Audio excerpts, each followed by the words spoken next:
ताज्या बातम्यांसाठी ABP माझाला subscribe करा आणि बेल आयकॉन प्रेस करा. नमस्कार, मी सौमित्र बोटे. तुमचा कोणाचाही फार वेळ घेत नाही. माझ्या शेजारच्या विंडोमध्ये तुम्ही पाहत असाल तर आहेत सचिन खेडेकर. सचिनजी, मी तुमचं खूप खूप मनापासून स्वागत करतो. अरे नमस्कार नमस्कार. खरंच मनापासून खूप आनंद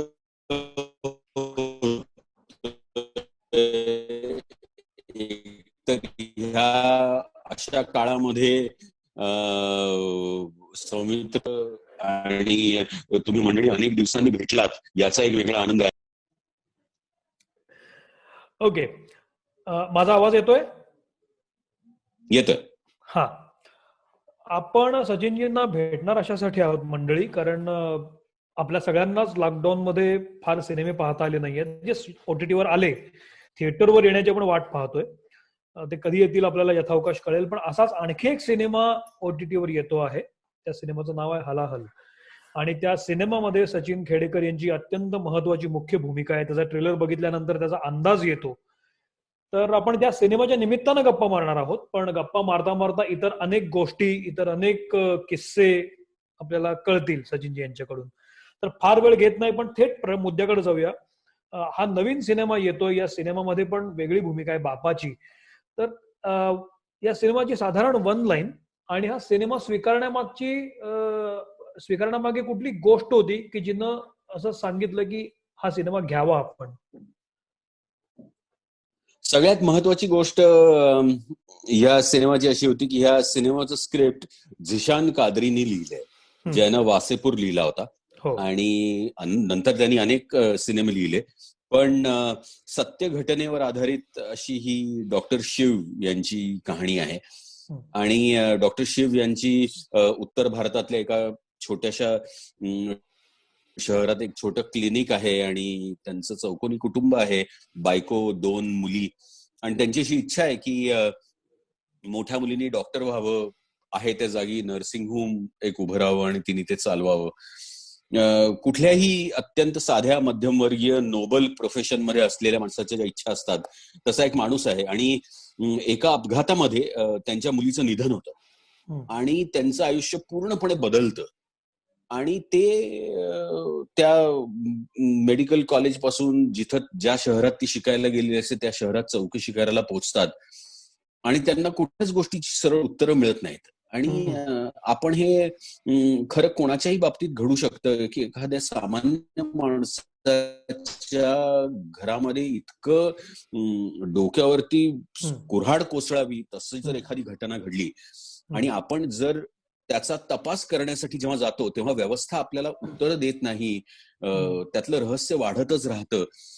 एक इन्स्पेक्टर मला मदत करायला असतो, तोही त्या व्यवस्थेचा भाग आहे आणि तो सतत एवढंच सांगतोय की अहो तुम्ही थोडी काळजी घ्या, तुम्ही असं करू नका, तुमच्यावर येईल.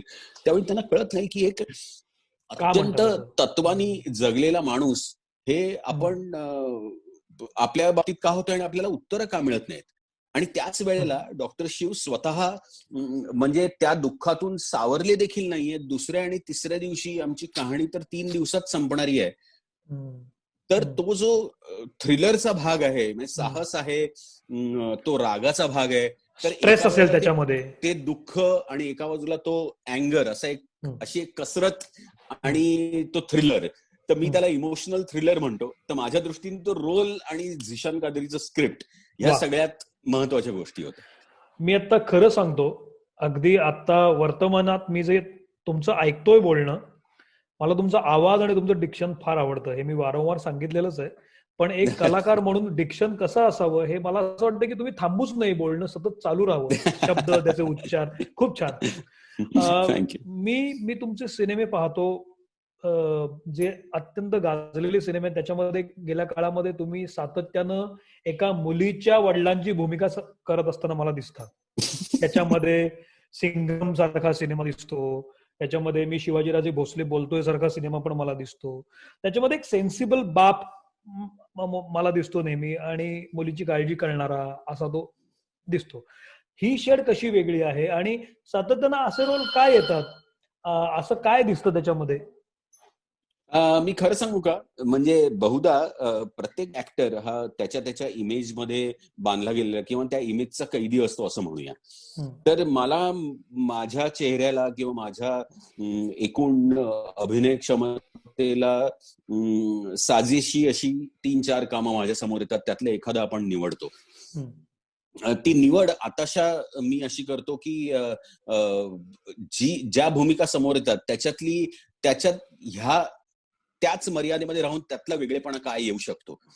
पण त्यामध्ये झालंय असं की अधिकाधिक माझा डिपेंडन्स हा लेखकावरती आणि दिग्दर्शकावरती आला. आणि ह्याच्यातनं जर मला गेल्या 2-3 वर्षात कोणी हात दिला असेल किंवा साथ दिली असेल तर ती अत्यंत तरुण दिग्दर्शकांनी दिलेली आहे.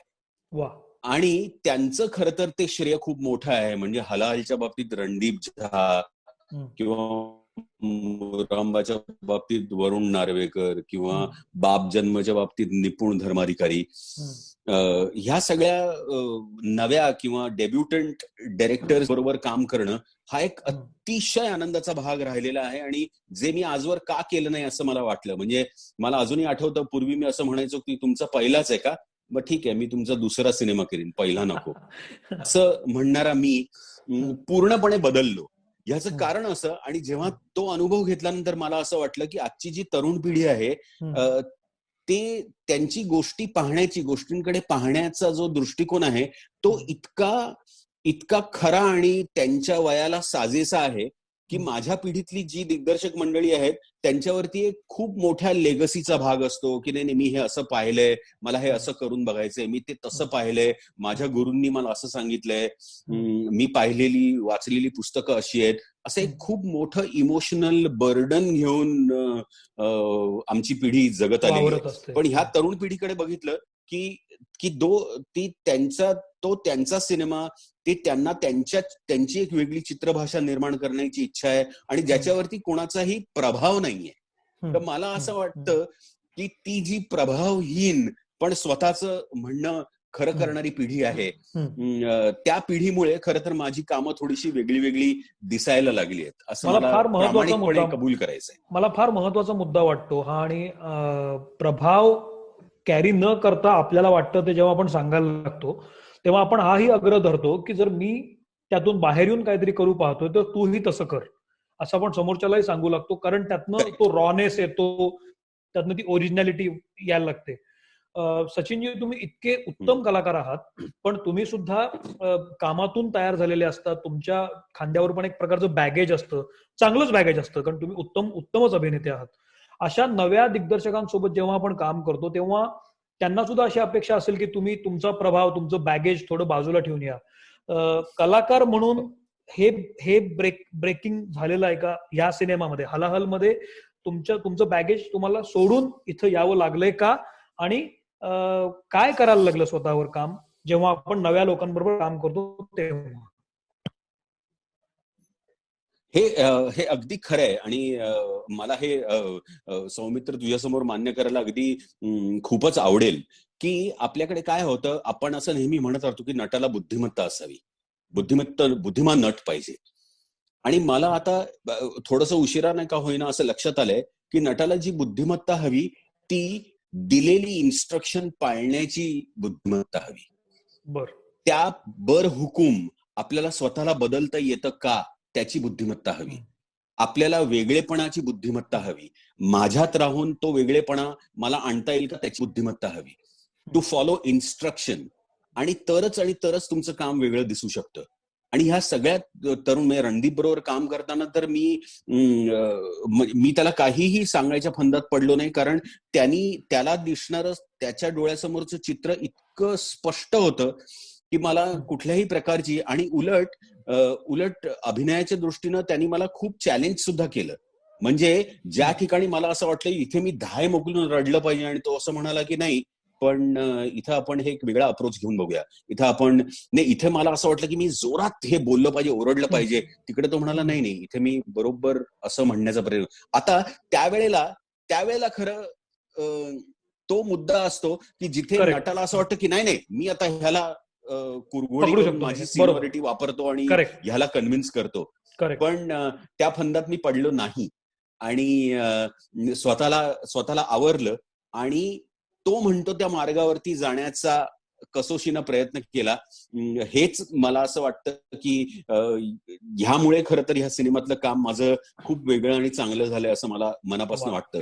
कारण मी जे म्हटलं हे मी कधीच केलं नसतं की आत्ताच गेली आहे मुलगी आणि ते दुःख माझ्या डोळ्यासमोर आहे, पण आत्ता व्यवस्थेवरचा राग सुद्धा आहे आणि खरं तर रागात वाहवत जात सीन झाला असता, पण ती मागची आस सोडायची नाहीये. गाण्यासारखं आहे. म्हणजे आधीच्या वाक्याला लागलेली चाल न सोडता पुढचं त्या सुरात येणार आहे. हा जो एक बॅलन्स असतो तो त्याला इतका उत्तम रीतीनं त्यांनी ओळखला होता की मला तो एक्सपिरियन्स खूप श्रीमंत करून गेला. वा वा, मलाही फार महत्वाचं वाटतं. आणि खरं तर तुमच्यासारखा इतका मोठा कलाकार इतक्या फ्लेक्झिबली आणि नम्रपणे जर या गोष्टी सांगत असेल तर त्याचा आदर्श माझ्यापासून सगळ्यांनीच घेतला पाहिजे असं मला वाटतं.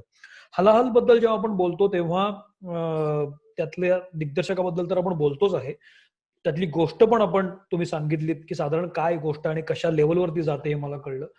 या सिनेमातला सचिनजी तुम्ही खूप व्हरायटी ऑफ रोल दिलेले आहेत. म्हणजे मला तुमचा प्रचंड आदर आहे त्याबद्दल. अगदी सुभाष बाबूंच्या भूमिकेपासून शिवाजीराजेपासून इतर अनेक, मोरांबापासून सगळ्या. तर या सिनेमातला असा कुठला प्रसंग होता की जो साकारताना कलाकार म्हणून एक बरं वाटलं, समाधान रंगवल्यानंतर समाधान मिळालं की हे करताना मजा आली, असा कुठला विशिष्ट प्रसंग आहे का याच्यामध्ये, जो सांगता येईल का? आपल्याकडे आता ही कसरत नेहमीच असते की गोष्ट न सांगता रिव्हील सांगा. करायचं. पण एक गोष्ट अगदी अगदी नक्की सांगावीशी वाटते की आपल्याकडे काय होतं, आपल्याकडे हिरो जो असतो तो साध्या माणसांमध्ये असतो. बरोबर. आपल्याकडेचा जो हिरो आताच्या जमान्यात जो आहे तो सर्व गुण संपन्न नाहीये. आणि मला असं वाटतं की आपण नट म्हणून प्रेक्षकातल्या एका अत्यंत साध्या माणसाचा चेहरा आपल्याला आणता आला पाहिजे किंवा शोभला पाहिजे. ह्याचं कारण मी सांगतो की आपण काय म्हणतो की आपल्या चित्रपट या माध्यमावर आपलं हा खूप प्रभाव पडतो, माणसांची मतं बदलतात, मनं बदलतात, तो प्रभाव हे माध्यम पाडू शकतं. त्यावेळेला एक नकळत आपल्यावर पण जबाबदारी असते की मी म्हटलेल्या सगळ्या गोष्टी बरोबर आहेत ना, ह्यातनं रॉंग सिग्नल जात नाहीये ना, असं एक अगदी कटाक्षाने नाही पण एक त्याचं डोक्यात ते चाललेलं असतं. आणि त्यावेळेला असं वाटतं की मी आत्ता उभं केलेलं हे पात्र कोणाच्या तरी आयुष्यात फरक घडवणार आहे. आज जेव्हा मी म्हणतो की डॉक्टर शिव आणि सिनेमाचं नाव आहे हलाहल, जसं शंकरांनी विष पचवलं तेच विष खरं तर आज डॉक्टर शिव पचवतात. आणि ते विष हे आहे की आपल्याकडे जी व्यवस्था आहे ती माझ्या सेवेसाठी आहे, माझ्यासाठी बनलेली ही सिस्टीम आहे. आणि जेव्हा त्याला प्रश्न विचारायला जाऊ आणि किंवा आपल्याला असं वाटत राहतं की आयुष्यामध्ये मी सामान्य नागरिक आहे आणि मला जर कोणाची मदत लागली तर ही माणसं समोर आहेत, आणि जेव्हा तुमच्या असं लक्षात येतं की ही माणसं तुमच्या ह्या घटनेला आत्ता मदत करणार नाहीयेत आणि आपल्यापासून माहिती लपवणार आहेत, तेव्हा आता ही जी प्रतारणा आहे ती माझ्या सकट, डॉक्टर शिव सकट प्रेक्षकात बसलेल्या प्रत्येकाची होते आहे आज. आणि तो जर आरसा त्यांना दाखवायचा असेल तर मला किती खरेपणा आणला पाहिजे. तर हा जो भाग आहे हा ह्याच्यामध्ये सगळ्यात जास्त महत्वाचा आहे डॉक्टर शिवच्या कॅरेक्टर मधला, की मला, आणि हा सगळा रिअलिझम आपण आज हे वेब आहे म्हणूनच करू शकतो. आपल्यावरती सिनेमात असतं तसं कुठलंही कमर्शियल बंधन नाहीये. आपल्याकडे एक क्रिएटिव्ह फ्रीडम आहे. आपल्याला जो माणूस ह्याला शोभेल त्यालाच कास्ट करण्याची मुभा आहे. असं नाहीये की कुठल्या तरी स्टारला घ्यायचंय आणि त्या पात्रासारखं खरं असलं तरी ते पात्र त्याच्यात बसवायचं आहे. आपल्याला एक ऍक्टर ह्या पात्रामध्ये बसवायचा आहे. असं हा जेव्हा भाग असतो तेव्हा ती खूप महत्वाची जबाबदारी होते. आणि माझ्या दृष्टीने आज जे विष पचवत डॉक्टर शिव उभे राहतात पुन्हा एकदा, तो जो प्रवास आहे त्यातून गेल्यानंतरचा हा मला असं वाटतं की खूप डोळे उघडणारा असेल प्रेक्षकांसाठी हलाहलमध्ये. वा. शेवटचे 2 प्रश्न विचारतो, मग आपण थांबूया. त्यातला पहिला प्रश्न असा की आपला सिनेमा तयार झाल्यानंतर तो थिएटरवर रिलीज व्हावा असं प्रत्येक कलाकाराला वाटत असतं. जेव्हा लॉकडाऊन मध्ये थिएटर्स बंद होती तेव्हा ओटीटीवर सिनेमे यायची चर्चा झाली, तेव्हा अनेक कलाकारांनी नापसंती दर्शवली होती, नाराजी दाखवली होती, काही लोकांनी स्वागतही केलं होतं. तुम्हाला काय वाटतं, तुमचा सिनेमा जो आता हलाहल सारखा सिनेमा आहे तो 70mm वर रिलीज व्हायला हवा होता, हवा आहे, की तो ओटीटीचाच सिनेमा आहे, ओटीटीवरच बघितला जावा? आता हलाहलच्या बाबतीत म्हणायचं झालं तर तो पहिल्यापासून डिजिटल प्लॅटफॉर्म साठीचाच सिनेमा होता. अच्छा. पण आपण समजा असं म्हटलं की सिनेमाचे जे चाहते आहेत, जे सिनेमा जगणारी माणसं आहेत, त्यांना सिनेमा थिएटरसाठीच बनवायचा आहे, असे काही प्रेक्षक देखील आहेत की ज्यांना सिनेमाची मजा थिएटरमध्येच घेता येते, घ्यायची असते. आणि आपण अगदी अगदी साध्या शब्दात सांगायचं तर सिनेमामध्ये 6 फुटाचा माणूस 60 फुटाचा दिसतो आणि टीव्हीवरती किंवा डिजिटली 6 फुटाचा माणूस 6 इंचाचा दिसतो. म्हणजे प्रभावी माध्यम शेवटी थिएटर हेच आहे. आणि त्याचा जर त्या ज्या point of view me cinema बनवलाय तसा त्याचा प्रभाव पडायला हवा असेल तर तो थिएटरमध्येच पडू शकतो. हॅव्हिंग सेड दॅट, असं म्हटल्यानंतर सुद्धा जेव्हा आज वेब बद्दल मी म्हणतो त्यावेळेला अत्यंत आपल्याकडे ऑडियन्स गेली कित्येक वर्षात बदललेला आहे. म्हणजे जे सिनेमा बघत होतो ते 90s बदलले होते. 70-80 मध्ये तो जो फॅमिली ड्रामा रोमॅन्स होता तो तिकडनं व्हायलन्स, व्यवस्थेविरुद्ध उभं राहणं, हिरोइझम, मग नंतर आयटम सॉन्ग, मग कॉमेडी, मग असा तो बदलत आता जर तुम्ही हिंदी सिनेमा पाहिला तर तो अत्यंत सटल आहे. एकाच गावातली ही गोष्ट आहे किंवा इथंच सेट केलेला सिनेमा आहे असं आपण पाहतो. तो जास्त मच्युअर झालाय आणि तो सिनेमा मच्युअर अशा करता झालाय कारण प्रेक्षक मच्युअर झाले, ते जास्त इव्हॉल्व्ह झालेत. तसं वेबमध्ये तर आता आपण वर्ल्ड कॉन्टेंट पाहतो, खरी गोष्ट, त्या सगळ्या सटलिटीज पाहतो, भाषेच्या पलीकडे गेलेला कॉन्टेंट पाहतो. म्हणजे आज जर फायर ब्रँड सारखा माझा मराठी सिनेमा 120 भाषांमध्ये डब होऊन नेटफ्लिक्स वरती मेक्सिकोतला माणूस बघतो, त्याच वेळेला मी मेक्सिको नार्कोस पण इथे बघतो. करेक्ट नाही का? म्हणजे हा केवढा मोठा बदल आहे आणि हा केवढा मोठा फरक आहे. तर हा जो एक बदललेला किंवा मच्युअर्ड वर्ग आहे ऑडियन्सचा वेबमध्ये, त्यांच्यासाठी हलाहल हा मला वाटतं करेक्ट सिनेमा आहे आणि तो त्या सेन्सिबिलिटीनी बनवलेला आहे. आणि हे मला असं वाटतं की खूप महत्वाचं आहे. म्हणजे आणि भाषेच्या पलीकडे मी अशासाठी म्हणतो की त्यांच्या दृष्टीने इंग्लिश सोडलं तर बाकी सगळेच अदर्स आहेत. म्हणजे हिंदी देखील इतर भाषांमध्येच येतं. करेक्ट. किंवा भाषेच्या पलीकडे गेले असं मी जेव्हा म्हणतो सौमित्र, तेव्हा असं आहे की गेल्या वर्षी आम्ही वसंत लिमयींच्या बरोबर हिमालयात गेलो होतो ट्रेकला. आणि तिथे नेपाळला अन्नपूर्णा रिजन चढायला लागलो आणि आमच्याबरोबर एक शेर्पा सामान घेऊन चालत.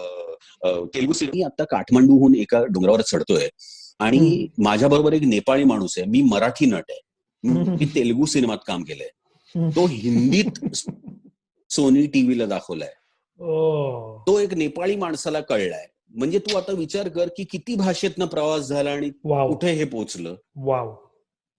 त्यामुळे हा मीच आहे ना की ज्याला मी मराठीचा भक्त आहे, मराठी माणसांसाठी, मराठी भाषेसाठी हे ते. आता तू त्याच वेळेला हे केवढं मोठं रिअलायझेशन आहे. वा, खरी गोष्ट आहे. तर हा तो मला वाटतं फरक आहे आणि हलाहल तो त्या ऑडियन्ससाठी बनवलेला सिनेमा आहे. वा. शेवटचा प्रश्न घेतो. या सगळ्या लॉकडाऊन मध्ये आपण 6 महिने घरी आहोत, प्रत्येक जण घरी आहे, काम हातातलं कोणाच्याच हातात काम नाहीये. या लॉकडाऊननं आपल्याला खूप काही शिकवलं, अनेकांना शिकवल्या गोष्टी. स्वयंपाक करण्यापासून परस्पर नातेसंबंध पण बदलले, चांगले.